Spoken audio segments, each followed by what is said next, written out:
रोहित शर्माने खूप मोठी चूक केली. कळतंय का? भारत जो सामना हरला त्यात नेमकी चूक कोणाची होती? तर सगळीकडे चर्चा चालू आहे की काही जण अभिषेकला दोष देत आहे, काही सूर्याला तर काही गंभीरला.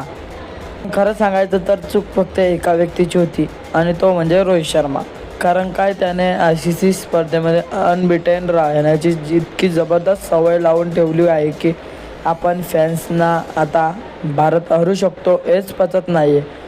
आपण इतके जिंकायला सरावलो आहोत की एक पराभव झाला की लगेच कोणाला तरी दोष द्यायची घाई होते आणि यात थोडी चूक आपली म्हणजे फॅनची सुद्धा आहे. आपण अपेक्षा ठेवतो की रोहित शर्मानंतरही सगळं अगदी तसंच राहील, पण क्रिकेटमध्ये बदल कायम असतो. प्रत्येक मॅच जिंकणं शक्य नसतं, म्हणून एखादा पराभवानंतर ब्लेम गेम करण्यापेक्षा टीमला सपोर्ट करणं जास्त महत्त्वाचं आहे. कारण जिंकणं आणि हरणं दोन्ही खेळाचा भाग आहे.